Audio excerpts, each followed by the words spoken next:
Tayo po muna ay manalangin, mga kapatid. Dakila at mapagpala po namin Diyos, kami po ay lumalapit sa inyo sa mga sandali ito. Kinikilala po ang inyong kapangyarihan. Salamat po sa pag-isig sa amin upang muling amin po talakayin ang mga butil ng katotohanan. Tulungan po kami na maintindihan ang mga ito at ito'y lalong magpalapit na relasyon namin sa inyo. Papalain po may bahagi upang kanila pong bahagi na maayos at sa ngayon simbahan ng kalooban ng mensaheng gusto po ninyong marinig po namin. Ito pong namin dalangin sa banal na pangalan po ng Panginoon Jesus. Amen. Amen. Okay, magandang umaga po at God first morning po sa inyong lahat mga kapatid. Pwede po kayong bumati. God first morning po. God first morning, Pastor. Kamusta po ang inyong kalagayan dyan mga kapatid? Bagamat masungit ang panahon ay mayroon po tayong ganitong platform upang ating may pagpatuloy ang ating pagpuri sa dakilang pangalan ng ating Panginoon. Bagamat tayo magkakalayo at ang panahon ay hindi maganda ay naidadaos po natin ang ganitong pagkakataon. Bigyan lang tayo ng magandang signal upang may pagpatuloy natin ito hanggang matapos mamaya. Narito po ang ating mga may bahagi ngayon pong umaga. Ang babasa ho ng Psalm 4 ay Sister Marilyn Picard. At mamaya ang ating dalawang manggagawa ay magbibigay ho ng reflection sa kapatid na Diohas, kapatid na Dominic. At ang magbibigay po ng Jesus Wins para basahin ito at mag-reflect, gayon din siya narinuang manalangin, ay si kapatid na Restituto Madidanon, ang kanyang pangingibabaw. Yun po ang titulo ng ating Jesus Wins. Sa ating Councils on Stewardship, ang isa ho natin manggagawa kanya pong tatalakayin hanggang grasping for riches, si Pastor David Claveria.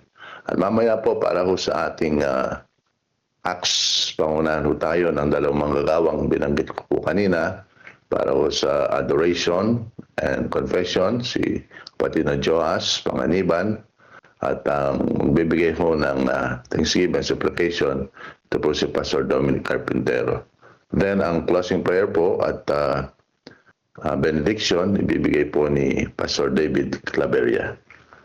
Ngayon po ay ibigay ho natin ang pagkakataon kay Sister Marilyn Picard para basahin ang Psalm chapter 4.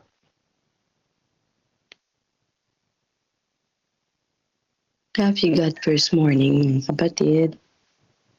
At first morning po. Okay. Akin pong babasahin ang sa Psalm 4 sa wikang Tagalog po. Panalangin ng saklolo. Sa punong mga awit sa salyo ng instrumentong may kuwerdas, awit ni David.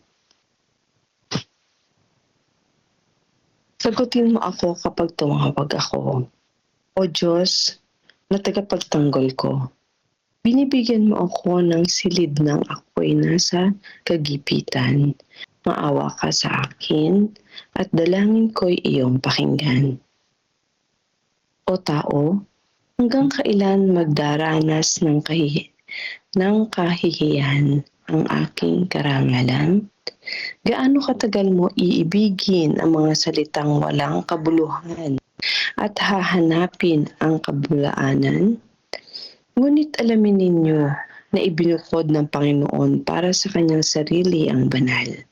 Ang Panginoon ay nakikinig kapag sa kanya ako'y nagdarasal.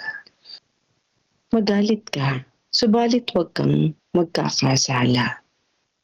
Magbulay-bulay ka ng iyong puso sa iyong higaan at tumahimik ka. Maghandog kayo ng matuwid na mga alay at ang inyong pagtitiwala sa Panginoon ilagay. Marami ang nagsasabi, sana'y makakita kami ng ilang kabutihan. O Panginoon, ang liwanag ng iyong mukha sa amin ay isilay. Ikaw ay naglagay ng kagalakan sa aking puso, kaysa ng ang kanilang butil at alak ay sagana. Payapa akong hihiga, at gayon din ay tutulog, sapagkat ikaw lamang, O Panginoon, ang gumagawa upang mamuhay ako sa katiwasayan. Ang ganda na lamang po. Amen. Ang reading ngayong Amen. umaga. Salamat po ng marami, Sister Marilyn. Bigay mo natin ngayon ng pagkakataon sa ating dalawang manggagawa upang mag-reflect. Nanguna po ay si kapatid ng Joas, then si kapatid ng Dominic. Sige po.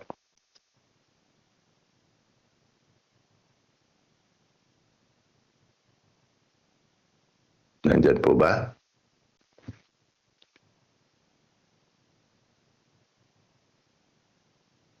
Kapatid na Joas. Kung wala pa po siya ay si kapatid na Dominic, Pastor Dominic. Nandiyan ka na ba?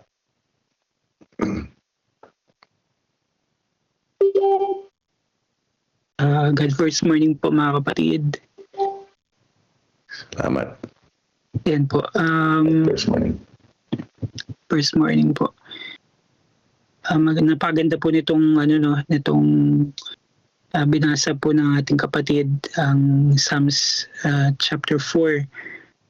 Ito po ay isang po siya, isang uri ng panalangin na nagpapakita po sa atin kung gaano po halaga yung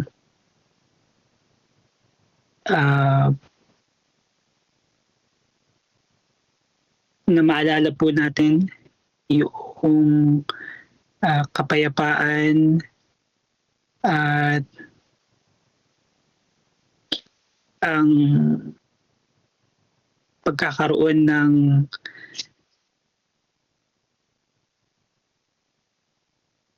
isang buhay na maayos at matiwasay ay nanggagaling lang po sa ating ah, Panginoon. Ilang beses po ditong binanggit yung salitang yun nga, yung pagkakaroon po ng kapayapaan. At ang isang magandang po dito, magandang pinakita po dito sa panalangin na to, yung mga panahon na ilang beses mararamdaman natin na yung mga hindi magagandang pakiramdam, no? Mga siguro mga alalahanin, ilang beses din natin mararamdaman na hindi tayo karapat-dapat. Meron ding mga pagkakataon na mararamdaman natin yung mga negatibong bagay. Itong panalangin po na ito ay nagpapaalala na pwede tayong magkaroon ng kasiyahan, pwede tayong magkaroon ng kapayapaan, pwede tayong magkaroon ng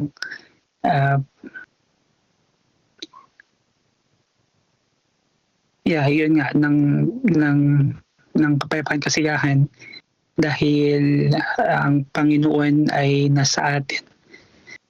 At yun, ang isang magandang isang magandang paalala dito, itong panalangin kasi na ito ay isang panalangin sa pagtatapos ng araw eh. Ang title dito ay sa evening prayer.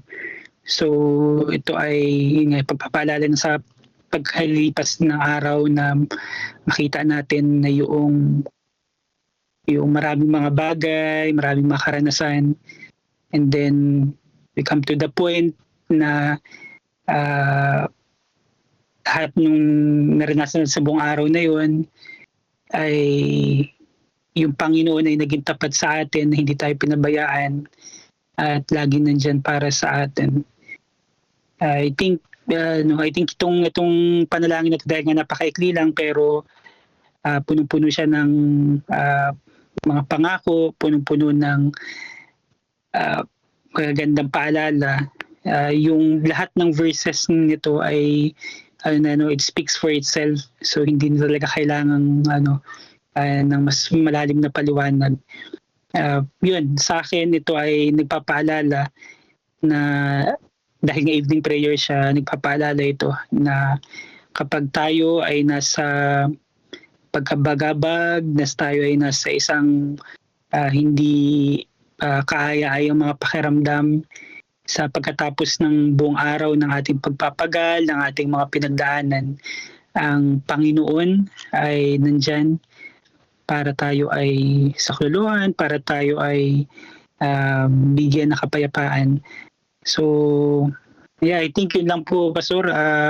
Yun nga, sabi ko nga, maikli lang itong kapitulo na ito, speaks for itself na yung mga verses. So maganda siya, madaming pangako na pwede tayong panghawakan sa kapitulong ito. Yun lamang po. Salamat po. Salamat ng marami, Pastor Dominic, sa iyong ibinahagi. Nandiyan na ho ba si Kapatid Jonas? Okay. Mayroon ho ba ang gustong mag-reflect, mga kapatid, sa inyo sa mga talatang nabasa? Good morning po, Pastor Marlon. Sige po. Sige po. Kapatid Romel. Happy God first morning po sa ating lahat. God, Purihin po ang Diyos sa umaga pong ito. Salamat po, Ma'am Marlene, sa pagbasa po ng ating mga talata na napakalinaw ang mga pahiwati Kaya gusto ko pong basahin po ang sinasabi dito sa verse 1. Sabi dito, sagutin mo ako kapag tumatawag ako, O Diyos na tagapagtanggol ko. Alam niyo mga kapatid, itong word na sagutin mo ako kapag ako'y tumatawag, ito yung sinabi ni David sa ating Panginoon. Kaya mga kapatid, minsan sa ating buhay ay masasabi natin na minsan tumatawag tayo mga kapatid doon sa mga kaibigan natin na minsan po ang akala natin ay siya yung kayang makapagtanggol sa atin sa ating mga problema, sa ating mga karanasan. Pero itong kung ating mapapansin mga kapatid, si David ay iba po ang kanyang tinawagan. Ang kanyang tinawagan po dito kung ating mapapansin ay ang ating Panginoon. Kasi po siya po ay sabi nga sa ating mga binasa kahapon ay nakaranas si Job ng mga si David ng iba't iba din po mga pagsubok. Kaya ang hinihiling ni David dito yung saklulo ng ating Panginoon, mga kapatid. Kasi po kailangan ni David mga kapatid. Kaya sa ating buhay din mga kapatid ay nawa sa bawat mga pagsubok, bawat mga iba't ibang karanasan, minsan po mayroon tayong hindi naiintindihan, ay ugaliin natin po tumawag din po sa ating Panginoon na siya po kayang makapagtanggol sa ating mga kapatid. Kaya nga po mayroon po ditong binabanggit sa verse 4, ang sabi niya dito ay napakaganda magalit ka subalit huwag kang magkasala. Magbulay-bulay ka at ng iyong puso sa iyong higaan at tumahimik ka. Alam niyo mga kapatid, mahirap po itong gawin yung sinasabi dito sa verse 4. Isipin niyo yun mga kapatid, nananalangin ka na nga sa Panginoon, pero mayroon siyang sinasabi dito na minsan na kapag naka-encounter ka ng mga pagsubok sa buhay, kahit ikaw ay malakas manalangin sa Panginoon, lalo tigit pagbiglaan mga kapatid, napapansin ko nga lang sa daan minsan pagka kunting ano lang sa traffic, kunting ano lang sa mga kasamahan natin na mga kapwa driver, hindi natin mapigilan mga kapatid minsan na nadadala tayo sa emotion. Maliit na bagay lang yun mga kapatid, pero kung titingnan natin, hindi po tayo minsan nakakapagsalita ng marahan, maayos. Kaya ang sabi dito sa verse 4, magalit ka subalit huwag kang magkasala. Kaya mga kapatid, ito ay isang paalala sa atin na dapat talaga tayo ay nakaangkla sa Panginoon. Kaya sabi ko minsan sa sarili ko ako ay nakaranas mo minsan mga kapatid nito, ako ay isang human, ako ay isang makasalanan. Masama po palang, lalo na higit may nakasulat po doon sa sabi ni Pastor Jerry sa akin, Brother Romel, may nakasulat sa sticker sa sasakyan mo, ay missional. Alam niyo mga kapatid, ito ay isang paalala sa atin na dapat talaga tayo po ay humingi ng sapat na pagpakumbaba sa harapan ng Panginoon. Kasi po, pag hindi po natin na-overcome ang mga bagay na ito sa ating buhay, ang akala po natin ay malakas na tayo sa harapan ng Panginoon. Pero sa totoo po, mahina pa pala tayo po sa mga bagay na maliliit lang natin na-encounter. Ito po ang nasasabi dito mga kapatid. Kaya nga ang sabi dyan, di ba? Alam ko, gusto kong balikan nito yung sinasabi dito. Sa verse 2, ang sabi dito, O tao, hanggang kailan magdaranas ka ng kahihiyan? Ang aking karangalan, gaano katagal mong iibigin ang mga salitang walang kabuluhan at hanapin ang kabuluhanan. Kaya alam mo mga kapatid, Ito yung mga word na minsan hindi pa natin kayang iwanan. Kaya dapat mga kapatid, lagi nating isipin na si David nagtagumpay ay hindi po dahil sa kanyang sarili, kundi sa tulong po ng Panginoon. Kaya po sana, unawa, lagi natin isipin po na tayo ay naglilingkod. Sabi dito po sa verse 7, ikaw ay naglagay ng kagalakan sa aking puso kaysa ng kanilang mga butil at alak ng sagana. Kaya mga kapatid, tandaan natin na ang Panginoon ang naglagay ng kagalakan sa ating puso. Kaya dapat lagi natin isipin po na ang Panginoon ang siyang lagi nating kasama, lagi nating pinaglilingkuran. Kaya ang mga tao sa ating paligid, sabihin natin, sila ay mahalaga. Sila ay anak din ng Diyos. Kaya dapat mga kapatid, mahalin natin kahit hindi karapat-dapat. Yun yung gusto ng ating mga binasa ngayong umaga. At magtiwala tayo sa Diyos dahil tayo mga kapatid ay tutulungan niya. Katulad din po ni David. Kaya nga ang sabi niya dito sa verse 8, sabi niya, payapa akong hihiga at gayon din ay matutulog sapagkat ikaw lamang o Panginoon ang gumagawa upang mamuhay ako sa katiwasayan. Mga kapatid, ang Panginoon ay laging nagbibigay ng payapa sa ating lahat mga kapatid. Sa ating pagtulog, sa ating pong lahat na ginagawa mga kapatid, siya ang magbibigay ng katiwasayan. Pag tayo ay dumipende at magtiwala sa Kanya mga kapatid. Yan lamang po, Pastor, and happy God first morning po sa ating lahat. Salamat Amen. naman, kapatid na Romer, sa iyong ibinahagi. Mayroon pa bang gustong mag-reflect, mga kapatid?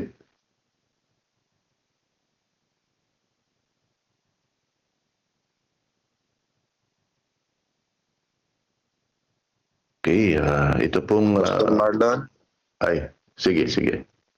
Sige po. God first morning, Pastor. Thank you sa leadership. Okay po. I would like to share my meditation for today. God first morning, mga kapatid. First morning po. Gusto ko pong ating tignan at tunghayan. Itong verse 1, ito ay mga diin. Para po sa akin ay mga diin ng manunulat, ang mga awit na si Haring David at ang mga koneksyon ng bawat isang linya ay nandun din sa mga talata na ibinibigay po sa atin ang mahalaga mga puntos na maaaring pagkuhanan natin ng kaaliwan, mga kapatid. Ang una ay pansinin po natin doon yung unang kataga ng panalangin. Hear me when I call, O God, of my righteousness. And then, sabing ganun niya, hear me when I call. Doon sa verse 3, ang katapat po, ang tawag po dito ay chiastic, no? Para bigyan po, makita po natin yung gustong ibigay na mensahe at kaaliwan ng manunulat sa panahong niyang ito'y sinusulat niya, no? Sabing ganon, hear me when I call. And then sa verse 3, the Lord will hear me when I call to Him. So ang sabi ni King David, Panginoon, pakinggan mo ako. At ang assurance, ang sabi ay, pakikinggan ako pag tumawag ako sa Panginoon. Amen? So, yun po yung unang assurance. Number 2, ang susunod na linya ay, have mercy on me. Mahabag ka sa akin at dinggin ang aking panalangin.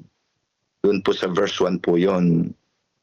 Doon po sa verse 7, napapansin po ninyo doon, yung pagdaing ni King David ng awa at makinig sa kanyang panalangin. Sa verse 7, ang chiastic niya, ang katapat po niya ay, you have put gladness in my heart. Amen? So yung pong pagtanggap natin, pag tayo nananalangin sa Panginoon, yung pagtanggap ng habag na mula sa Panginoon pag tayo'y nananalangin sa Kanya. At yung Kanyang pagdinig sa ating panalangin ay nagiging dulot ng kagalakan sa ating mga puso. Amen? So sana ganun po yung karanasan natin, katulad ng karanasan ni David, na tuwing siya ay matatapos ang maghapon, hihiga siya ng puno na ang kanyang puso ng katiyakan na dininig ng Panginoon ang kanyang panalangin at napuno ng kagalakan ng kanyang puso sapagkat nakatamo siya ng awa at ang panalangin niya ay dumating sa pandinig ng Panginoon. And then, who will show us any good? Ang sabing ganoon sa verse 6. Yung katapat niya, there are many who say, who will show us any good? Ang katapat po niya ay, you have relieved me in my distress. Amen. Mga kapatid, naranasan niyo po siguro nating lahat yun. Saan ba ako kukuha ng kabutihan sa nararanasan kong ito? Ano ba? Para ang gulo-gulo ng paligid, wala tayo makitang lakas, hindi tayo makakita ng, alam niyo mga kapatid, ng pag-asa. Parang tuwing hahakbang tayo sa ating mga desisyon ay parang sa halip na mabawasan yung pasan ay nabibigatan pang lalo, padagdag ng padagdag. Sabi niyan, who will show me any good? Higa na lang siya, siguro hindi pa siya makasumpong ng kapayapaan. Pero to the point na dumating na, sabi, you have relieved me in my distress. Tinanggalan mo ako, binigyan mo ako ng kapahingahan sa lahat ng aking kapaguran. Kaya nga, pagdating doon sa rurok ng karanasan, hihiga na si David, tutulog na siya, tayo higa na rin, tutulog na. Papahinga na. Doon sa verse 8, ang sabi niya, I will both lie down in peace and sleep. For you alone, O Lord, make me dwell in safety. Kapatid, ang ganda ng karanasang ito. Ako po ay nakaka-relate. Sana ganun din tayo. Sa bawat araw ng ating buhay, ay makatitiyak po tayong ang ating mga daing ay dininig ng Panginoon. Tayo'y kinaawaan at kinahabagan ng Diyos, kaya makakasumpong tayo ng tuwa at galak sa ating mga puso. Yung lahat ng kabutihan na gusto nating dumating sa buhay natin sa kabila ng napakaraming kalabuan, sa ating mga kargang mga problema, sa tuloy-tuloy nating pakikipagbaka, sa sakit, sa anumang mga kirot, mga kapatid, who will show goodness on us, mga kapatid. Ang sabing ganon ay pagagaanin ng Panginoon ang lahat ng ating mga pasan. And tayong lahat ay mananahan sa katiwasayan at kaligtasan sa piling ng Panginoon. So sleep well, ang sabing ganon, tayo matutulog, mahihiga, na dulot, dala ang lahat ng mga pangakong ang Panginoon ay hindi tayo pababayaan o hindi tayo pinabayaan. God first morning, mga kapatid, gumising tayo na taglay na tunay ang Panginoon ang siyang ating kagalakan.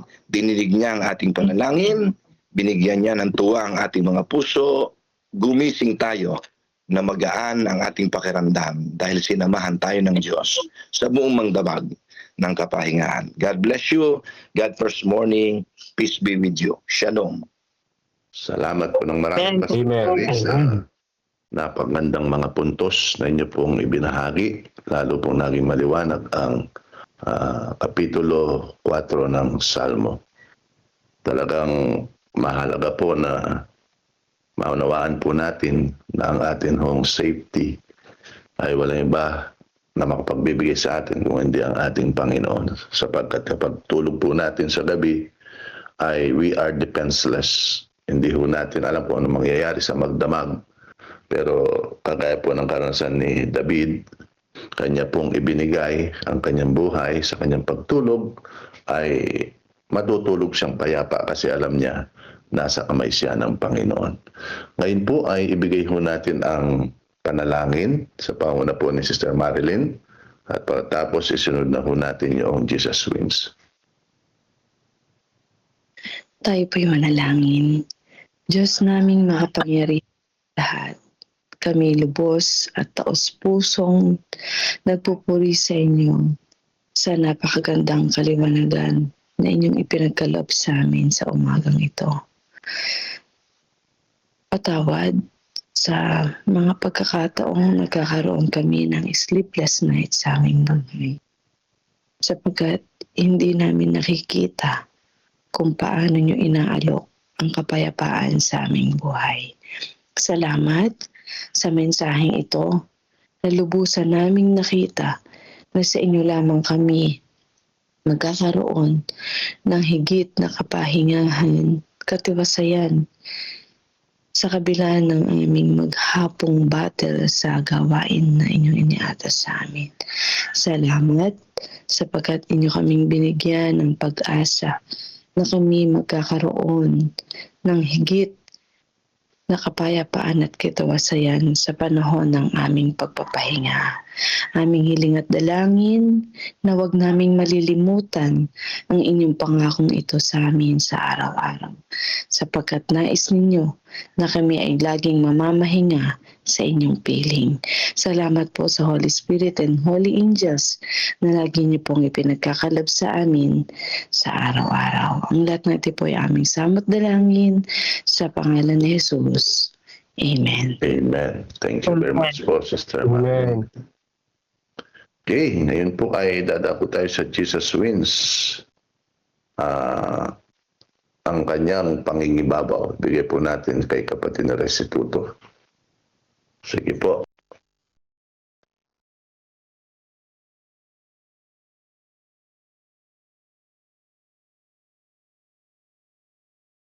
Nandiyan po ba si kapatid na Restituto?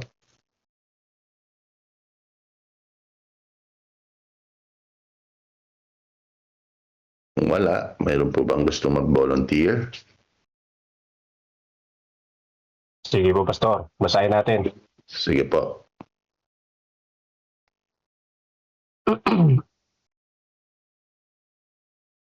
Ang kanyang title po ay ang kanyang pangingibabaw. Gawa 7:55. Ngunit siya ay palibhas ay puspos ng Espiritu Santo ay tumindig sa langit at nakita niya ang kaluwalhatian ng Diyos at si Jesus na nakatayo sa kanan ng Diyos. Napakaganda ng kanyang memory text, mga kapatid. Nagkaroon ako ng hindi malilimutang paglalakbay sa Taiwan. Napakaganda ng aking karanasan na ibinahagi ni Jesus sa magandang bansang iyon. Nasabi sa akin ng evangelical Christianity ay nasa single digit lamang ang porsyentong Sa populasyon. Populasyon ng bansang iyon. Ngunit hindi ko inaasahan ang aking nakita. Bumisita ako sa isang tanyag na templo at namangha sa maraming anito na nakita ko roon. Daan-daang tao ang nagdadala ng mga handog sa kanilang mga Diyos at ang aking kaluluwa ay naantig.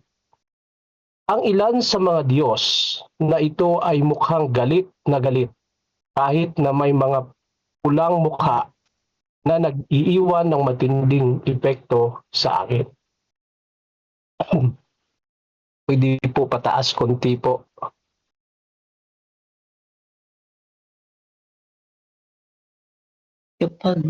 Ayon. Basta ang kultura na sumasamba sa maraming Diyos, sa kanlurang pinag-uusapan din natin ang mga modernong idolo, tao, bagay o pag-uugali na inuna natin kaysa Diyos. Sa sermong tungkol sa kasaysayan ng pagtubos, binabanggit ni Stephen ang iba't ibang uri ng pagsamba sa Diyos-Diyusan.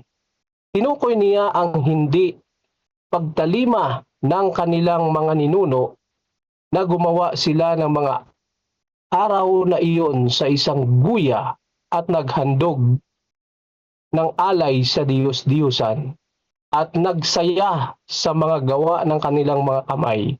Mga gawa 7 verse 41.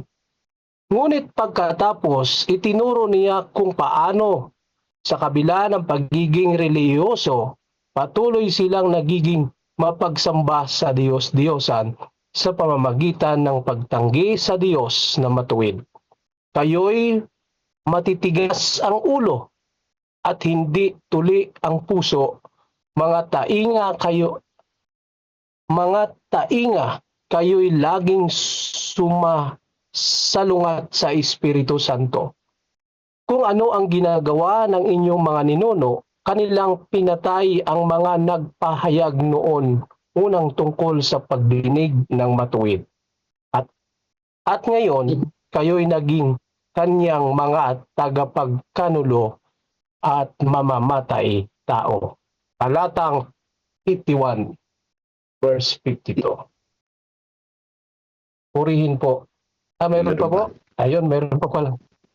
Anuman ang mga istruktura ng relihiyon na ipinagmamalaki nila, patuloy silang kumikilos na parang mga pagano. Dahil sila ay hindi tuli sa puso at tainga. Ito ang nangyayari kapag si Jesus ay hindi nakatayo bilang nakatataas sa lahat ng mga simbolo. Paniniwala at istruktura ng relihiyon, si Jesus ang ating manunubos at tagapagligtas, at ang kanyang katwiran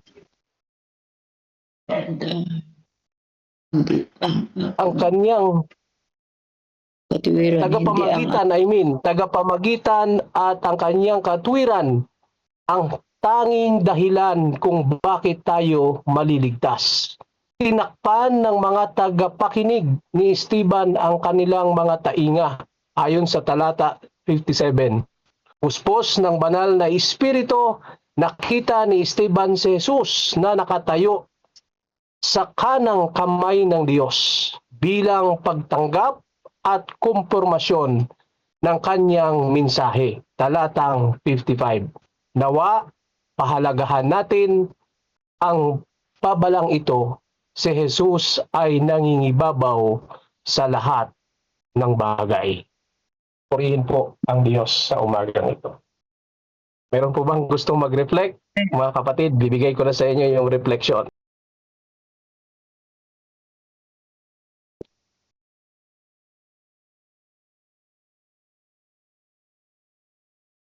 Sige po. Sige po. Magkaroon po ng refleksyon at pagtasa ay pananalangin si kapatid na Romel.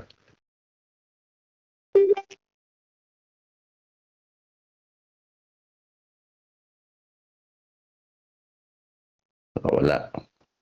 So ipinapakita ng ating binasa na sa lahat ng bagay, kailangan ay mangibabaw ang Panginoon. Yun nga ibang mga naglilingkod sa mga Diyos-Diyosan eh. Ang daming mga ibinibigay na handog sa mga Diyos-Diyosan. Eh wala namang magagawa ang mga Diyos-Diyosan na yun. Dapat sana ay yung atin ng paglilingkod ay palagi nangingibabaw ang Panginoon. Kay Esteban, kaya nga siya ay puspos ng banal na Espiritu kasi sa kanyang buhay ay nangingibabaw palagi ang Panginoon. Kahit anong mangyari, kahit buhay niya kapalit, kaya nga nung siya binabato puspos pa rin siya ng banal na Espiritu. Kaya yun ay, doon ay pinagkaloob ng pagkakataon, makita niya ang Panginoon sa kanang luklukan ng Panginoon Diyos. Kaya dito makikita po natin sa lahat ng bagay ay kailangan po ng ibabaw ang ating Panginoon Yesus. So ngayon po ay ibigay natin ang prayer kay kapatid na Romel. Tayo po ay manalangin. Tunay po, Panginoon, na kayo po ay dapat mangibabaw po sa aming mga buhay. Dahil po kayo ang Diyos na dapat lang namin sambahin sa araw-araw at sa tuwi-tuwi na ng aming mga buhay. Kaya tulungan po kami na lagi pong pagtiwala sa aming Panginoon. Lagi pong dumipende sa lahat po naming natitirang buhay. Kaya Ama, tulungan po kami tulad po ni Esteban na siya po ay talagang totoo, na siya po ay nanindigan sa inyo. Kaya nawa din kami bilang mga lingkod po ninyo ay patuloy po kaming manghawak po sa inyong mga pangako at sundin po ang inyong kalooban. Kaya po patawad sa aming mga pagkakasala. Ito pinihiling namin sa pangalan ni Jesus. Amen. Amen. Amen. Amen.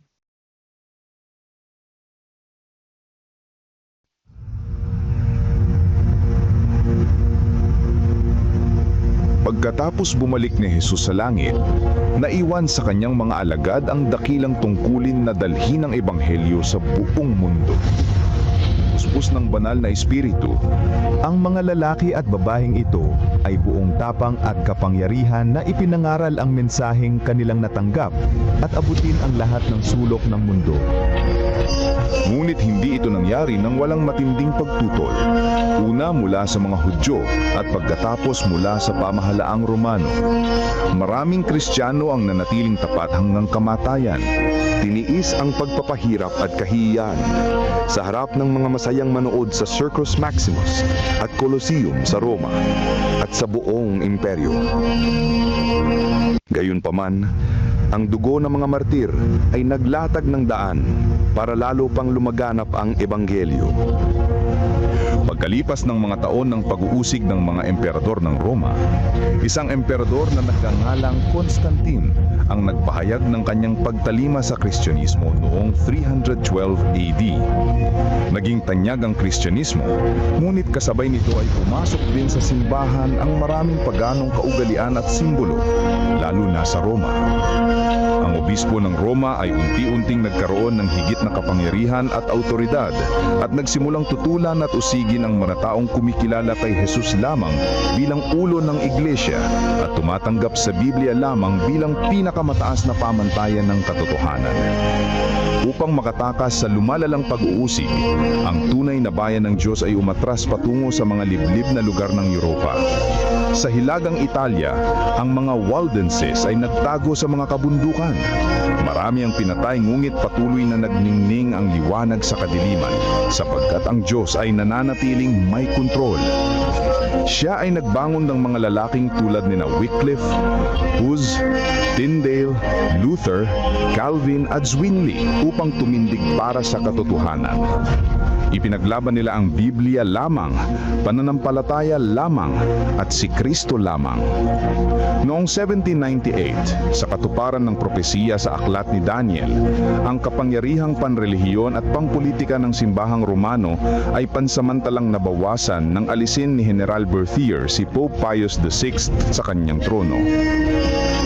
Kasunod nito, nagkaroon ng malaking pagkagising sa interes tungkol sa mga propesiya ni Daniel at marami ang naniwalang malapit nang bumalik si Jesus. Sa Estados Unidos, pinangunahan ng Baptist preacher na si William Miller kasamang daang-daang ibang tagapangaral ang pagtuturo tungkol sa pagbabalik ni Kristo noong 1844. Subalit nang hindi bumalik si Jesus noong 1844, masusing pag-aaral ng Biblia ang nagbigay liwanag sa isang maliit na grupo na ang ministeryo ni Kristo sa makalangit na santuaryo ang dahilan ng kanilang matinding kabiguan. Natuklasan nila sa Biblia na ang ikapitong araw ay Sabat na itinalaga ni Jesus para sa kanyang bayan. Unti-unti nilang naumawaan na ang kanilang misyon ay ipangaral ang mensahe ng tatlong anghel sa Apokalipsis 14. Bilang mga Seventh-day Adventist, ang layunin nila ay ipangaral ng may kapangyarihan ang walang hanggang ebanghelyo at ihanda ang mundo sa pagbabalik ni Kristo. Mahigit sa 160 years na ang lumipas, mga taong dumaan sa dalawang World War, maraming kampanyang militar, mga krisis sa ekonomiya, ang pagtaas ng ateismo at sekularismo at pagdami ng populasyon ng mundo. Dumami rin ang mga natural na kalamidad na pabalik-balik at lumalala. Sa panahong ito, ang misyon at mensahe ng iglesia ay mas may kabuluhan at mas agaran kaysa dati. Si Jesus ay malapit nang dumating at ang mundo ay dapat na maihanda. Maghanda sa pagsalubong sa Diyos. Amen. Amen. Yan. Ngayon po ay darako po tayo sa stewardship at ang kapitulo po ay 45 at ang tatalakayin po ay grasping for riches. Ito po ay tatalakayin po ni Pastor David Claveria. Ibigay yun natin sa kanyang pagkakataon.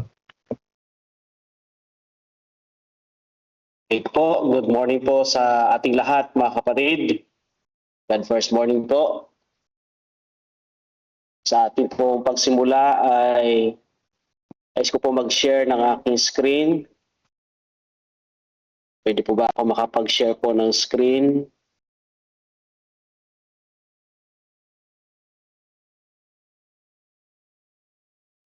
Good morning po. Good morning po.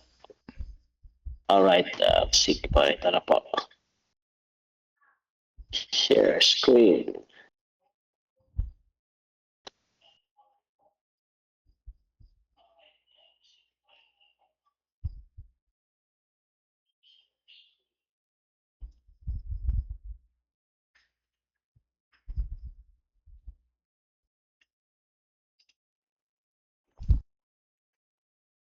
Nakita niyo po, Pastor?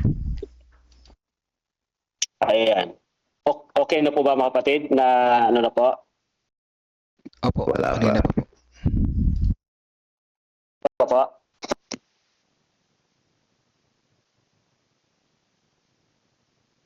Meron na po ba?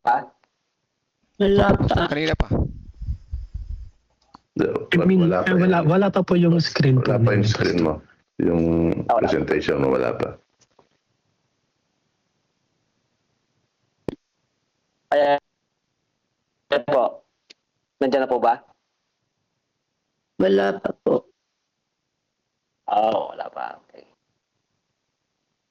Paano ba ito i-share? Ito ay marunong ah.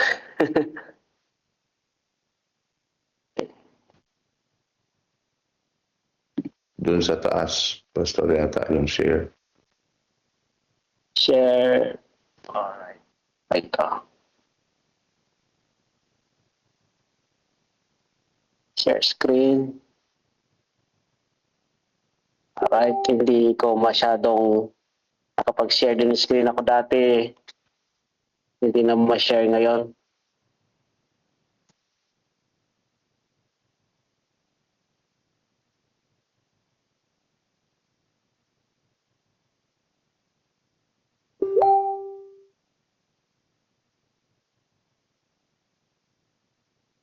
Okay po. So, Yan hindi po. po hindi po ma-share.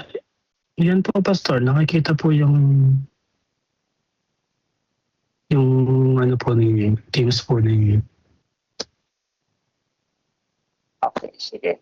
Ingat lang po, nakikita po yung inyo pong phone. Okay na po, grasping for riches. Okay na po. Okay po. Ano yung box, Brother Melvin, sa kanan? Minimize lang po, Pastor, yung box sa bandang kanan. Yeah. Yung box po. Apa-apa yung gumagalaw.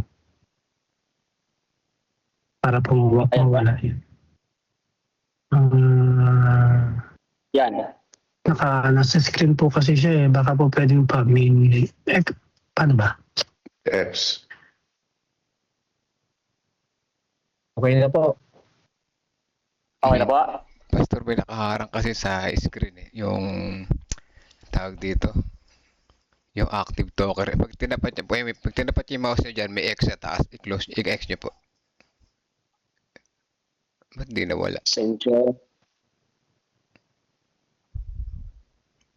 Then, may X po na mapipindot niyo yung X. Saan po ba yun?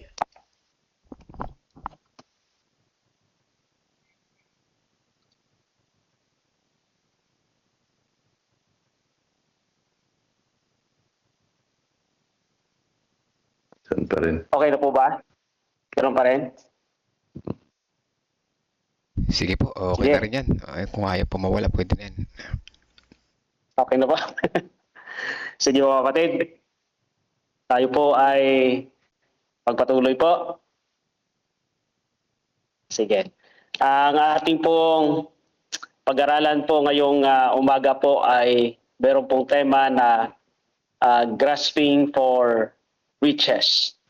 At pakita po ito sa Councils on Stewardship sa chapter 45.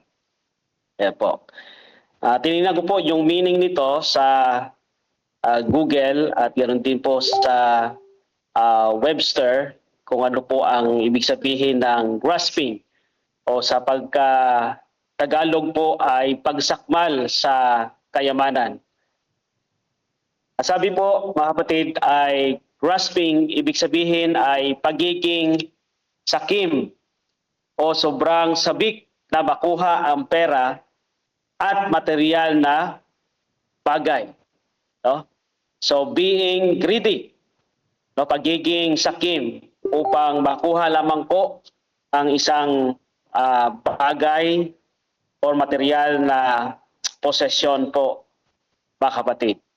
Sabi pa po ng Webster's Dictionary ay ito po ay pagnanais ng material na pag-aari ng madalian or mabilisan at sobra-sobra at madalas hanggang sa mga punto ng kalupitan. So, yan po ibig sabihin ng pagsakmal or grasping po, mga kapatid. Ito po in short ay pagkuha ng isang bagay sa pagiging sakim sa pamamagitan ng madalian at higit sa lahat, ito ay sobra-sobra na hanggang sa punto ng tinatawag nating kalupitan. Sabi po ng ating Council of Stewardship, mga kapatid, upang ang mga bagay na ito ay tayo po ay mapapalalahanan at magabayan. At ang ating focus ay hindi po nakatuon sa sanlibutan ito sa pagiging masakim, sa pagiging o sa pagsakmal ng mga material na bagay. Ang sabi po ng ating pong Councils of Stewardship, chapter 45, una po, mga kapatid, ay mamuhay tayo, live in expectation of Christ's return. Ang sabi niya po, the people of God who had been blessed with great light in regard to the truth for this time. Tayo daw po na mga pinagpala at binuhusan ng katotohanan sa panahong ito, mga kapatid, would not forget that they are to be waiting and watching for the coming of their Lord in the clouds of heaven. Huwag daw ho nating kalimutan na tayo ay naghahanda, tayo ay patuloy na naghihintay sa pagbabalik ng ating pong dakilang Diyos.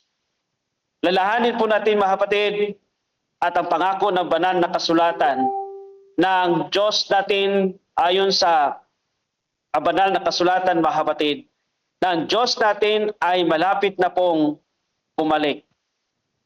Ngunit sa bagay na ito, baka yung ating mga puso, ang ating mga damdamin, ang ating isipan ay mailihis sa pagsakmal ng kayamanan sa sanlibutan ito.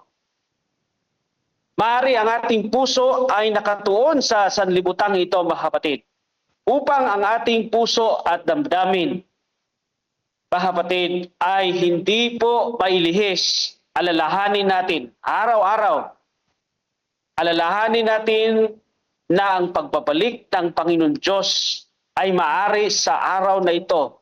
Maaari sa panahon natin ngayon. Ating isipin ho lagi, mga kapatid, ang pagbabalik ng Panginoon Diyos na hindi ho natin inaasahan. Lagi hong nakapokus, mga kapatid.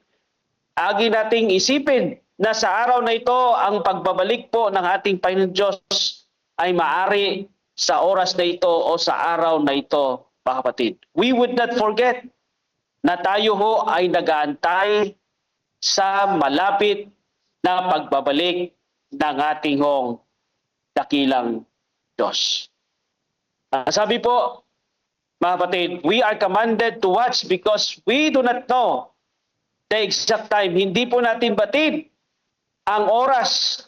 Kaya sabi po niya, be ready, no, in constant and perpetual state of readiness, result from the living, not for this world, but for the kingdom of God, and placing it first, mga kapatid. Ang paghanda po daw natin, mga kapatid, tayo ho ay inutusan na tayo ho ay magbantay, maging handa, hindi sa salibutang ito, kundi sa pagbabalik ng ating dakilang Diyos. Inilalagay natin na una ang ating hong dakilang Diyos. No, hindi ho dapat ito nasa ilalim ng ating mga puso't damdamin, kundi ito yung pinakamatayog, pinakamataas, no, pinakauna. Ang ating hong isipan ay nakatuon sa ating Panginoon Diyos sa kanya pong pagbabalik. God first, yun nga po, no, yung pinakatema natin, God first. Our God, mga kapatid, must be first. Placing it in our heart as pagiging una, mga kapatid. Ano po? At sabi pa, we must not allow the desire for earthly wealth to replace our preparation for Christ's return. Huwag nating hungayaan ng ating damdamin na ito, ang ating mga puso, ang ating mga pagnanais ay para lamang sa makasanlibutang kayamanan. No, mga kapatid?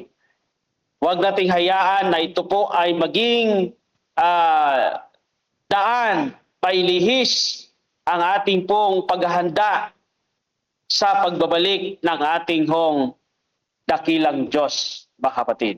Kaya sabi po na Matthew 24, verse 44 po, ang sabi niya, therefore, be ye also ready, for in such an hour you think that the Son of Man cometh, mga kapatid. Kaya tayo po ay magganda sapagkat batid natin na hindi natin batid na babalik ang Panginoon Diyos sa hindi natin batid na oras at panahon ang kanyang ikalawang pagbabalik. Naalala ko po yung kwento ng aking tatay, mga kapatid, na isang kwento na isang treasure hunter, kung saan ay nakapasok siya sa isang kuweba, mga kapatid.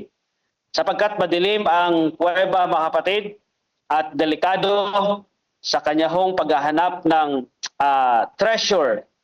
Kanya pong ginawa ay tinalian niya po ang kanya pong baywang para kung ano man ang mangyari sa kanya pong pagbalik palabas ng kuweba, siya po ay safe and secure. Kaya ang ginawa niya po, mga kapatid, ay tinalian niya ang kanyang baywang at the same time ay umilaw siya sa pamagitan ng kanyang pong flashlight. And to make the long story short, mga kapatid, sa pagpasok niya ay nakakita siya ng mga fine gold, mga kapatid, mga buhangin na mga ginto. So kanya hong kinuha at ilagay sa kanya pong lagayan. Hindi pa po siya naging satisfied. Ang kanya hong ginawa po, mga kapatid, ay nagpatuloy siya. In-extend niya ang kanyang paglalakbay sa paghahanap ng mas marami pa na mga na treasure. Kaya sa kanya pong pagpasok ay nakita siya ng mga butil-butil na mga ginto. Kaya ibinuhos niya po ang kanya pong lagayan at pinalit niya po ang mga butil-butil na iyon at ilagay sa kanya pong lagayan. At hindi pa po siya na-satisfy. Siya ho ay nagpatuloy pa sa paghahanap, patuloy pa sa kanyang treasure hunting. At to make the long story short, mga kapatid, ay naunat na ang kanyang tali. Ibig sabihin ay hindi na ma-extend ang kanya hong tali at ang kanya pong flashlight po mga kapatid ay halos magdidilim na, no? Nagdidim na po siya mga kapatid. Confident siya sa kanya hong sarili. Ang ginawa niya po ay tinanggal niya po yung kanyang tali sapagkat meron naman po siyang ilawan. At tinanggal niya po ito hanggang sa time na siya po ay nagpatuloy sa paghahanap, pumasok pa nagpatuloy sa kuweba. At doon po ay nakita siya ng mga ilang pang mga ginto na gold bar mga kapatid. Kaya ang sabi po ng kwento mga kapatid, until sa time na ibinuhos niya muli ang kanyang mga butil na mga dalang nakitang ginto at pinalitan ito ng mga gold bar. At sabi po ng kwento po mga kapatid, natapos ang kanya pong pagkuha mabigat at siya na po ay babalik na. Pero sa kanya pong pagbabalik mga kapatid, naligaw po siya. Hinanap niya po ang daan kung saan ang daan at hinanap niya kung saan niya naiwan yung tali. Ngunit hindi niya po natagpuan mga kapatid. Siya ho ay hopeless na sa paghahanap po ng tali. And sabi po ng kwento ay ang kanya pong ilawan din po mga kapatid ay nawala na rin. Out of light na rin po siya mga kapatid. At exhausted na siya sa paghahanap kung saan ang pintuan, kung saan yung tali upang makabalik siya, makalabas siya sa kuweba mga kapatid. Pero ang sabi po ng kwento mga kapatid, siya ay hopeless and exhausted at halos na siya ho ay mamatay. At pagdating na at sa oras ng iyon mga kapatid, siya ay napagod at exhausted. And to make the long story short, siya po ay namatay mga kapatid. And sabi po ng kwento, makalipas sa mga ilang panahon, mayroon pong bumalik o pumunta na mga treasure hunter din po mga kapatid. At nakita nila yung isang bangkay o isang buto na ang kanya pong kamay ay nakaunat doon sa malapit na sa tinatawag nating tali, no? Na kung saan siya ay nakahandusay at naging kalansay na lamang. So yan po yung mga bagay mga kapatid na while we are in this world mga kapatid ay inuna o we must put God first in our life.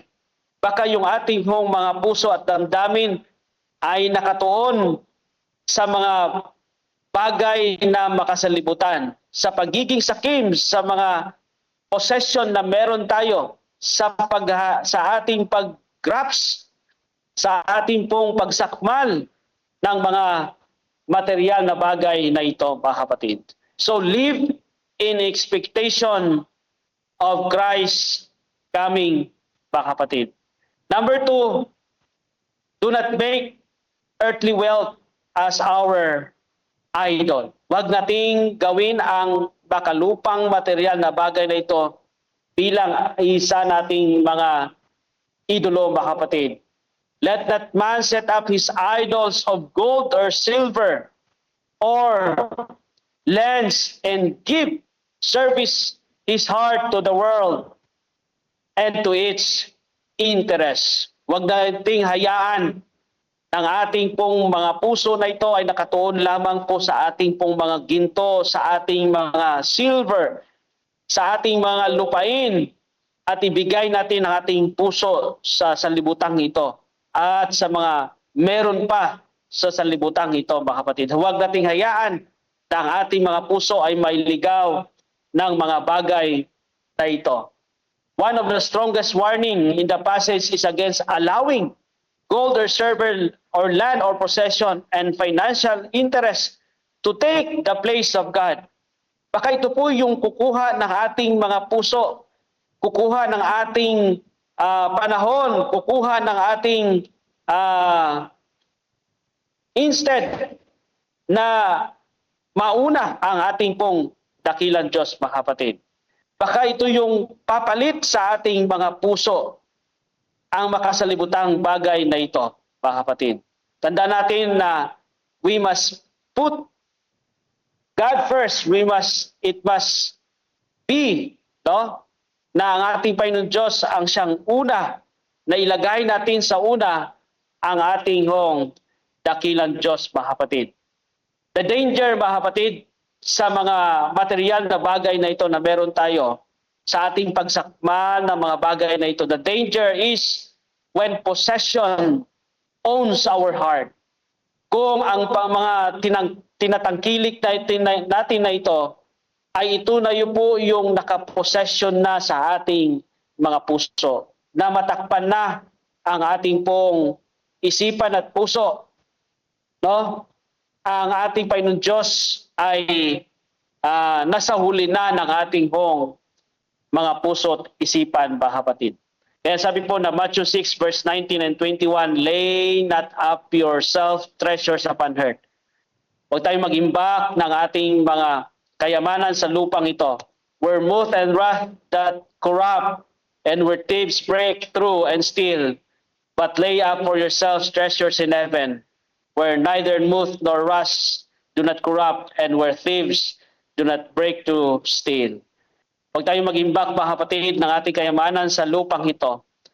Sapagkat sa lupang ito, mga kapatid, naroon ang magnanakaw, kinakalawang ang lahat ng bagay na ito. Kundi tayo ay mag-imbak ng ating kayamanan sa langit, mga kapatid.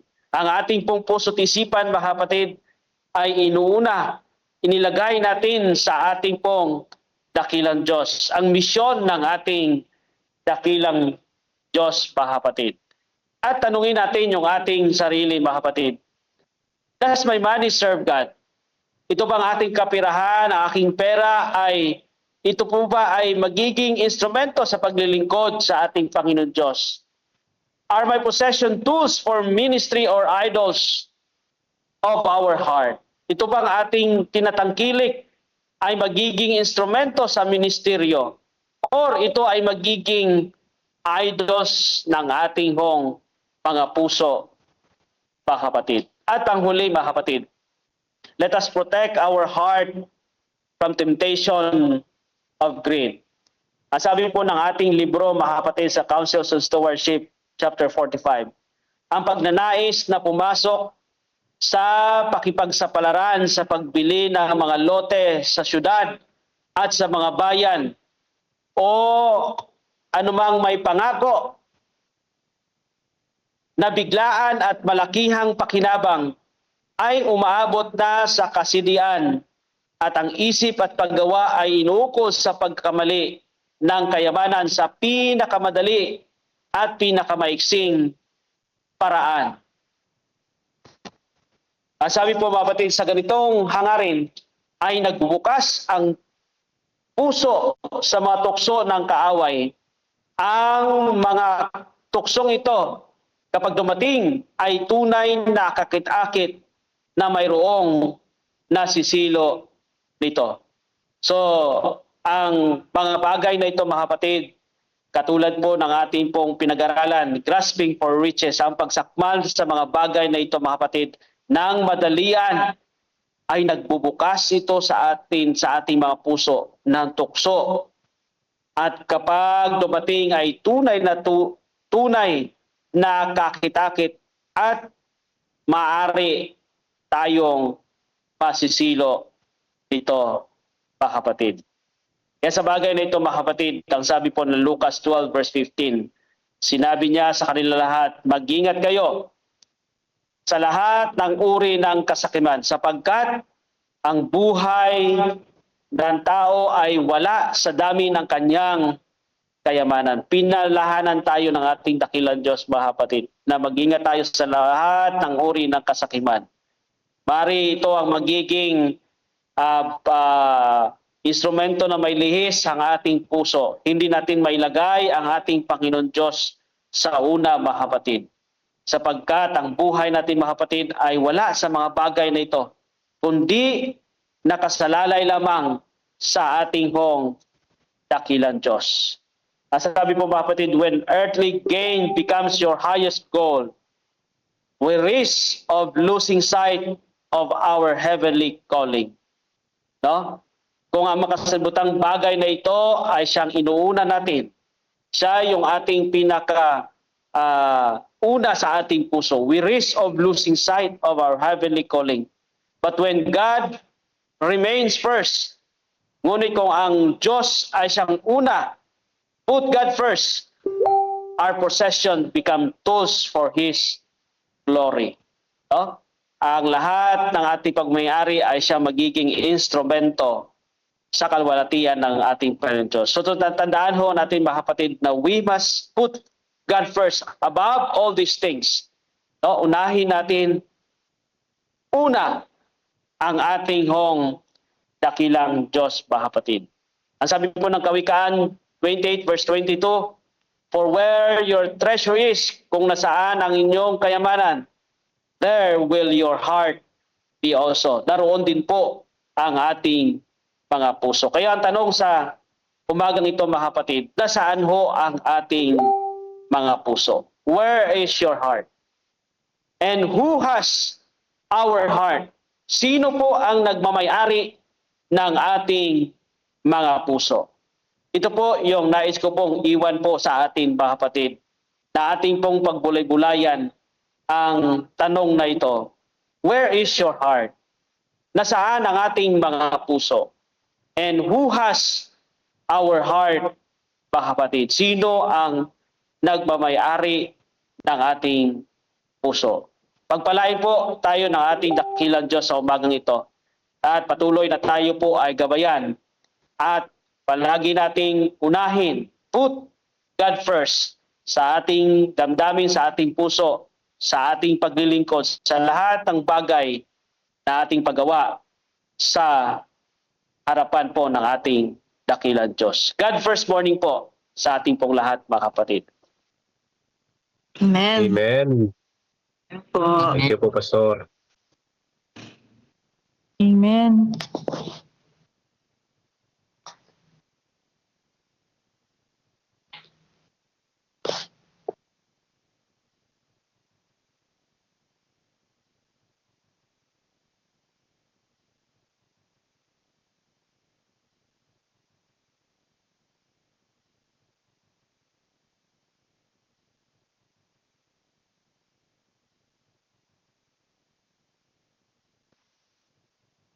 Na-mute yata.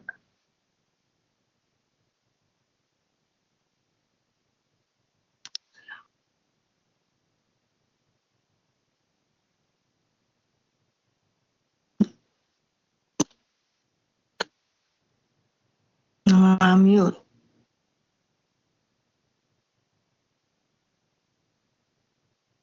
Okay po, nalaglag po si Pastor Marlon.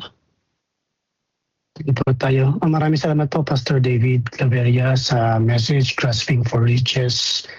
Muli po tayong napaalalahanan mga kapatid na ang lagi po nating panalangin, may we put our desires last and God first. Ang lagi po nating nababanggit, put God first and you will never be last. Amen po. Mari po nating sa ating pong pagtugon, mari po nating bigyan ng heart react ang ating pong mensahe po ngayon. Purihin po natin ang ating pong Panginoon. Salamat po. May nais po bang magbigay ng kanyang maiksing tugon or reflection sa ating pong narinig? Okay lang po na maging mayaman pero huwag po tayong maging huwag po nating i-grasp. Kaya, okay, Brother Romel po. Brother mo na ka-relate po ako doon sa topic natin ngayong umaga. Pastor, purihin po ang Diyos sa mensahe. Siya po ay isang paalala sa aking buhay, actually una-una sa lahat, na totoo po yan. At na ano ko po doon, Brother Edmond, sino po ba yung may-ari ng kayamanan? Alam naman natin mga kapatid, walang iba kundi yung Diyos, di po ba? Kaya dapat lagi nating ilagay po ang ating puso sa ating Panginoon. Kasi po siya yung may-ari ng kayamanan. Huwag na natin pong i-grasp yung kayamanan ng sanlibutan. Dahil alam natin mga kapatid, lahat yan ay galing sa Panginoon. Kaya ako bilang isang masasabi ko po na ang blessing ng Panginoon ay talagang siksik, liglig, umaapaw, mga kapatid. At hindi man po ako perpekto na isang pong, sabi natin, faithful na nagbibigay ng 100% ng COP sa Panginoon. Pero lagi ko pong sinasabi sa aking asawa, sa aking anak, na anumang blessing ang natanggap natin, dapat ibalik natin palagi ang sa Panginoon. Subukan nyo yun, mga kapatid. Talagang masusurprise kayo, hindi po sa tao, kundi sa Panginoon. Kaya ako, Brother Edmond, ako ay isang patutuo. Mula nung napunta ako sa CLPM, masasabi ko, triple na blessing ang dumating sa buhay ko, mga kapatid. Hindi lang doble, triple, mga kapatid. Kaya pinupuri ko ang Diyos sa araw na ito at sa buong buhay ko, mga kapatid. At purihin ng Diyos dahil ang aking mga anak ay tinugon ng Panginoon. Yun yung sabi ko lagi sa inyo po. Tinugon ng Panginoon. Ang aking dalangin na sila po ay makapag-aral sa school natin. At purihin ng Diyos, Brother Edmond, at sa ating lahat, ay mapupulit-paid ko na yung bayarin ng akin sa school. Kaya yun yung Brother Edmond. Yun yung Brother Edmond na isang patutuo na buhay at totoo na karanasan. Hindi po yan yung sabing kwento-kwento lang, kundi talagang totoo. At mapuprove talaga natin, mga kapatid, hindi lang sa sarili natin, kundi sa Panginoon. Kaya nga, di ba, si David, lagi niya pong sinasabi, ang Panginoon ay laging kayang makapagtanggol sa Kanya. Kaya ganoon din po tayo, mga kapatid, kung titingnan natin. Iba po ang ating pong pagkakilala sa Panginoon. Pero yung pagkakilala natin na yun ay dapat manatili po yun, mga kapatid, at hindi magbabago. At kung ano man yung kanyang naisin sa ating buhay, lagi ko pong sinasabi yan, ang Panginoon ay siyang magmaniobra ng aking buhay, hindi po ako. Kasi po pag hindi po Panginoon ang magmaniobra sa akin, mga kapatid, wala po akong sapat na katalinuhan at kakayahan para po mag-grasp ang kalooban ng Diyos. Kaya mga kapatid, yan lamang po ang aking maibahagi. Happy God First Morning po. Amen. Pinupuri po natin patuloy ang ating pong Panginoon sa mga ganitong mga testimonies na naririnig po natin. Salamat po, Brother Romel Samiliano. To God be the glory. Kahapon po, God will provide. Ngayon po ay talagang ang sarap pakinggan ng mensahe ng Panginoon every morning. No? Na tayo po ay magkakasama, magkakapiling na tumatanggap ng mga biyaya sa mga unang oras ng ating pong mga buhay sa early morning, no, ng ating pong paggising, ay talaga namang ang sarap makinig ng mga mensahe mula sa ating pong Panginoon. Salamat, Brother Romel, at patuloy po tayo na sama-sama magpuri sa ating pong Panginoon sa ating pong God First Morning. So, salamat po muli, Pastor David Claveria. Tayo po ay magpapatuloy sa ating pong Facebook viewers. Happy God First Morning po sa inyo dyan. 57 sa CLPM Daily Spiritual Empowerment Facebook page. At din po sa Discipleship Ministries Facebook page. Good morning po. Happy God First Morning po sa inyo. Sa ating pong Acts Prayer, mga kapatid, at tayo po'y paunahan ni Pastor Joash Panganiban sa Adoration at Confession, at si Pastor Doms Carpentero sa Thanksgiving at Supplication. Pwede pong pa-confirm po kung kayo po ay nandiyan para po tuloy-tuloy po tayo mamaya. Pastor Joash and Pastor Doms. Layak lang po. Yes po. Ayun. Pastor Joash, nakita ko na po siya kanina. Nandyan po siya, Brother Edmond. Okay po. Okay lang. Okay po. Salamat po sa pagtugon. Okay po. Mga kapatid, patuloy po natin ipanalangin ang mga kapatid po natin nakararanas ng hindi gaanong kakomportableng karanasan sa dulot po no ng tuloy-tuloy na pag-ulan at pagbaha. Ang Central Luzon Provinces Mission ng mga lugar po dito ay talaga namang prone sa pagbaha at meron po tayong mga kapatid maaari na ngayon ay nasa ganitong kalagayan. Subalit alam po natin, gaya po ng isayang ating pong napakinggan mula kanina, ang ating pong Panginoon ay hindi po tayo pababayaan. So patuloy po natin silang ipanalangin. Ang kaligtasan po ng lahat ay ating pong idulog sa ating pong Panginoon ngayong umaga, sa ating pong pananalangin. At gayon din po, isama po natin sa panalangin mga kapatid ang pagpoproseso po ng building permit, ang paggabay, basbas po ng ating pong Panginoon, ang siyang maranasan po ng mga nagsisipag lakad ng building permit po para sa ating pong CLPM headquarters.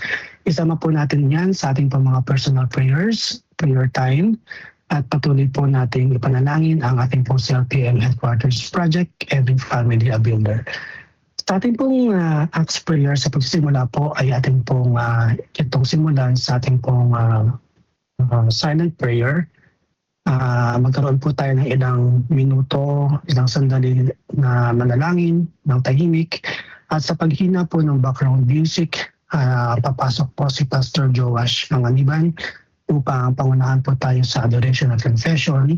At pagkatapos po niya ay si Pastor Doms Carpenter. Mga kapatid, sama-sama po tayong manalangin.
Joas, kayo na po.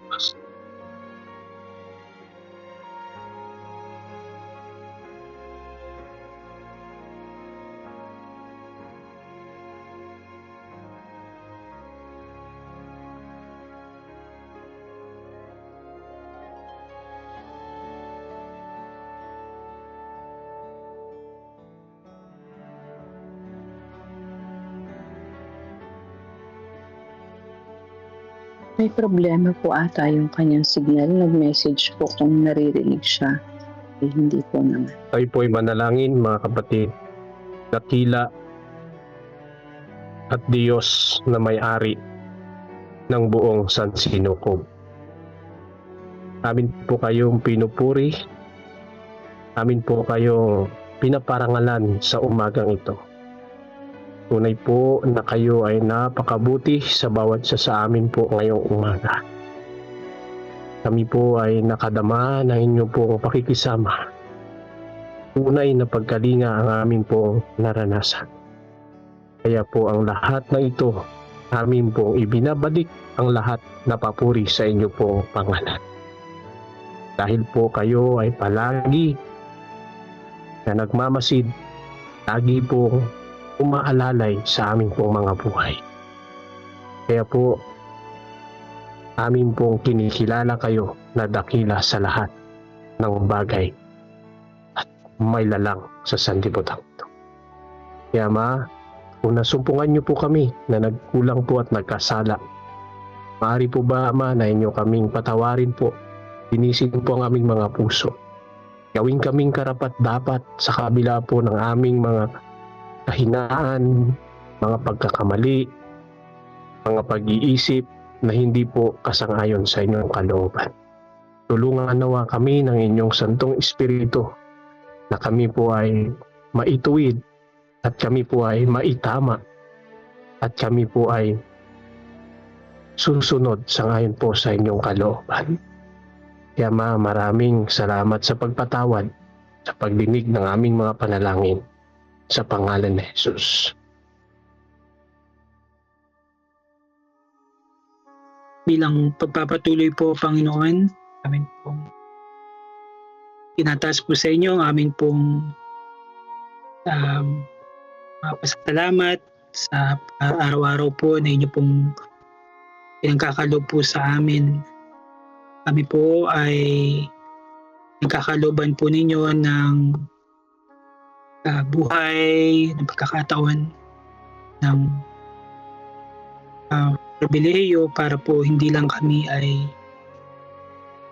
mabuhay po sa mundong ito, kundi matugunan po namin at matupad po namin ang panukala po ninyo sa buhay po namin. Higit po ang misyon na inyo pong pinagkatiwala sa amin. Salamat din po, Panginoon, na araw nito muli po kaming ginising at muli po kaming pinagkalooban ng buhay at pagkakataon upang makapaglingkod.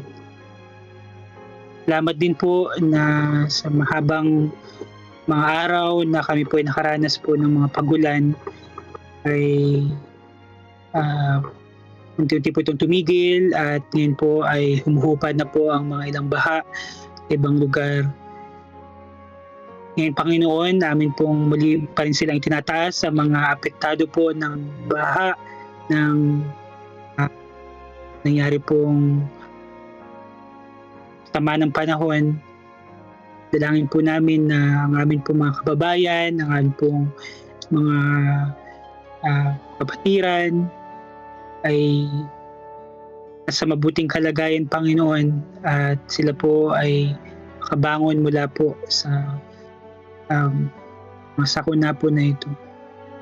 Ngayon tinataas po namin ang ilan po mga panalangin po sa inyo, Panginoon. Pagkilala po namin na kayo lamang po ang maaari naming lapitan sa lahat po ng amin pong mga plano, mga pagnanais, mga kahilingan.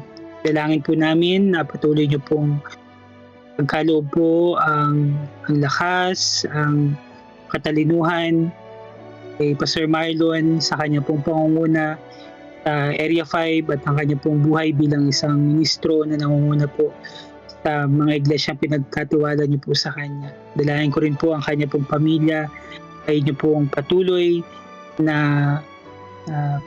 samahan din at sila po ay patuloy na bigyan ng mabuting kalusugan. Gayun din po, Sister Marilyn, patuloy niyo po siyang samahan, ay pagkaloob po sa kanya ang buhay na nakasangayon po sa inyong kalooban. Pastor Joash, dalangin din po namin na kanya pong patuloy na maranasan po ang paggabay po ninyo sa kanya pong tinatahak na paglilingkod bilang isang church planter. Ngayon din po, Panginoon, si Brother Restituto at ngayon din po si Pastor David. Ang kanila pong mga buhay ay patuloy po ninyong gamitin na instrumento para po maging pagpapala sa marami pa pong mga tao. Kailangan po namin, Panginoon, ang patuloy po na pagtatagumpay, ang pagkaloob po sa panukalang papatayo po ng headquarters ng aming pong mission. Ito po, Panginoon, ay magiging bantayog ng inyo pong presensya, ng inyong pangalan, at lalo higit, Panginoon, nagtatapos po ninyong gawain. At dalangin po namin ayon po sa inyo pong panahon, pagkakataon at inyo pong mabuting panukala at plano ay ay po ang pagsisimula ng pagpapatayo po ng CLPM headquarters. Dahil higit Panginoon ang pagkuha po ng building permit na para po masimulan na ang construction po nito. Gayun Panginoon, dalangin po namin ang patuloy po na paggabay po ninyo sa 5 taon na plano po ng mission po namin para patuloy na madala po ang mga kapatiran sa isang maayos na discipleship framework. Dalangin po namin na marami po ang mga kapatiran po namin ang patuloy po na maging alagad at umayo para po sa misyon pinagkatiwala ninyo. Dalangin po namin din ang ginagawa pong church planting po sa Tabon, sa Mabalacat, na pinagkalooban po ninyo ng paggabay upang ang mga tao roon ay maabot. Dalangin namin na patuloy niyo po silang pangunahan ng patuloy. Hindi Panginoon, namin po dalangin ang mga kapatiran po namin, si Elijah, si Lori, si Jerry de la Cruz, si Brother Wilfredo, si Marcus, si Aida, si Daniel, si Aurea, si Charlie, si Marlita Fernandez, si June, si Baby Pinto, si Feli, si Lenny, si Aner, si Junario, kinig po si Pastor Julius Bermudez. Panginoon, dalangin po namin na ang mga kapatiran po namin to, anuman po ang kanila pong pinagdaraanan sa kanilang kalusugan, sa iba't ibang bahagi po ng kanilang pangangatawan, maaaring sa kanila pong emosyon, spiritualidad, o kanila pong mga alalahanin o kaisipan. Dalangin po namin ang lahat po ng ito ay pagkalooban po ninyo ng kagalingan, sapagkat kayo lamang po ang nakakita, nakakaalam ng lahat po ng pinagdaraanan namin. Dalangin po namin, Panginoon, na anuman po ang karamdaman sa aming mga pangangatawan, ito po ay maging maayos at magkaroon po ng kabutihan, sapagkat alam po namin na kayo ang Diyos na nagpapagaling. Katulad po na amin pong binasa na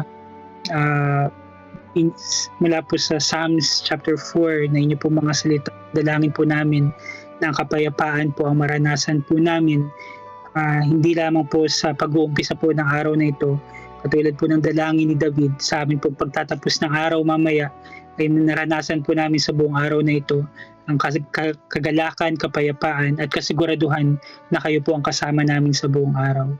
Salamat po, Panginoon, sapagkat alam po namin na ang lahat po ng panalangin ito ay may katiyakan. Hindi man po sa panahon namin, hindi man po sa pagkakataon namin, subalit pinagkakatiwala po namin ang lahat ng ito ayon po sa inyong plano, ayon po sa inyong pong panukala, at ayon po sa inyong pong banal na kalooban. Salamat po sa pagdinig po sa aming mga panalangin. Ito po ay aming pong dalangin sa pangalan ni Jesus. Amen. Amen. Amen. Amen. Amen. Amen. Amen. Amen.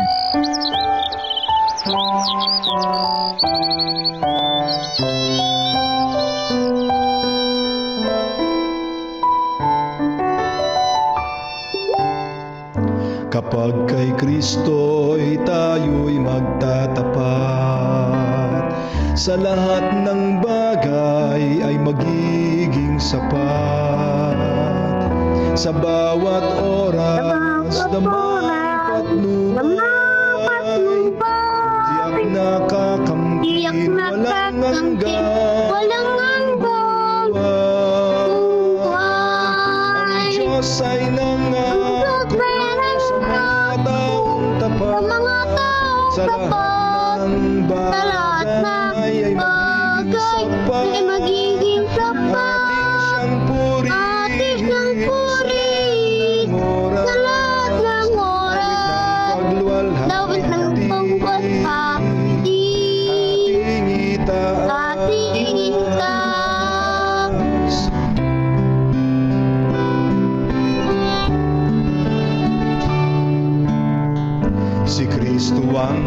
ating Tuwang ating gawing Panginoon. puso't isip sa Kanya Ay ituon. ikaput handog Ikautundok, talento at tulong. misyon sa gawain Mission sa gawain ng ito ay sumulong. ang Diyos ay Ang Diyos ay nangako sa mga taong sa dapat. ng Sa lahat ng bagay ay magiging tapat. Atin siyang puri sa lahat ng oras. Awit ng pagwalhati ating itaas. pagaganin Magagamit nating mga pagkahan sa mga suliranin kanyang tutulungan. tiwala Magtiwala tayo ang tawagan. tunay na Tunay na ligayahan. Makakamtan. ang Diyos ay Ang Diyos ay nangako sa mga taong tapat. At ng bagay ay magiging sapat.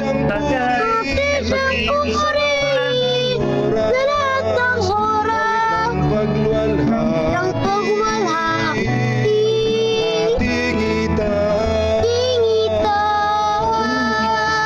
Surit walhati Kanya